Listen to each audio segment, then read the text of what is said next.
안녕하세요. 나무아카데미입니다. 이번 영상에서는 고1 국어 동화 8-1 단원 우리말과 글의 역사와 변화에 대해서 보도록 할게요. 이 단원에서는 언어의 역사성을 설명한 후에 한글의 제자 원리, 그리고 훈민정음을 통해 확인할 수 있는 중세국어의 모습을 설명하고 있어요.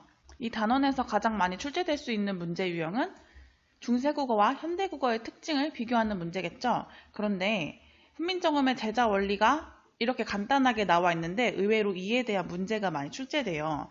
기출문제를 보면 이런 식으로 기본자에 대해서, 그리고 시옷은 어떤 모양을 본뜬 것인지, 기억은 어떤 모양을 본뜬 것인지 이런 걸 묻는 문제가 출제돼요. 근데 이 내용은 교과서에 나오지 않았어요.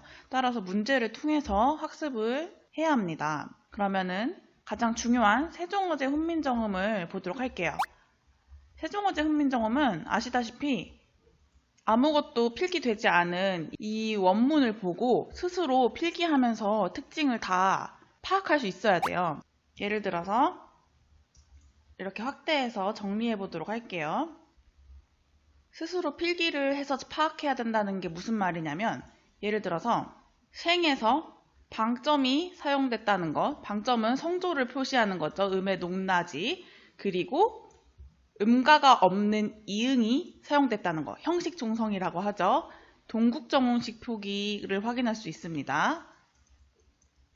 그리고 나랏에서는 마찬가지로 방점을 확인할 수 있고, 방점이나 띄어쓰기를 하지 않았고 이어적기를 했다는 부분은 전체적으로 확인할 수 있는 내용이기 때문에 뭐 성조, 띄어쓰기, 이어적기 이거는 그냥 넘어가도록 할게요. 여기서 중요한 거는 관형격 조사,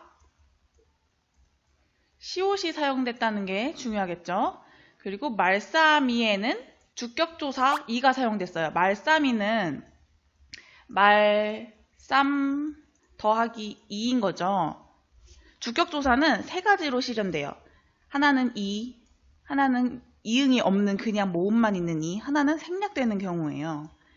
이렇게 세 개가 있는데 이 첫 번째는 자음으로 끝나는 체언 뒤에 오는 거고, 이 두 번째 거는 이 이외의 모음으로 끝나는 체언 뒤에 오고, 생략되는 경우에는 이 모음으로 끝나는 체언 뒤에 오는 거예요. 말쌈 같은 경우는 자음으로 끝나기 때문에 이렇게 나타나는 거죠.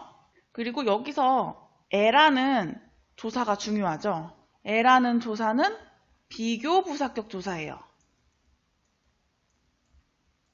현대국어의 과에 해당하죠. 와, 과. 그리고 사마띠에서는 팔종성법을 확인할 수 있습니다. 사마띠의 원형이 사, 맛, 이렇게 치읓이에요. 그런데 치읓을 시옷으로 표기했어요. 중세국어에서는 기역, 니은, 디귿, 리을, 미음, 비읍, 시옷, 예디응 이렇게 8개의 자음이 종성에 올 수 있었습니다. 이런 식으로 특정 어구를 보면은 바로바로 특징을 파악할 수 있어야 돼요. 시간 관계상 끝까지 보지는 않도록 할게요. 여러분들도 이렇게 아무것도 없는 원문을 보고선 하나씩 정리해 보시길 바랍니다. 지금까지 우리말과 글의 역사와 변화에 대해서 살펴봤어요. 이 모든 자료는 나무아카데미에서 이용할 수 있습니다.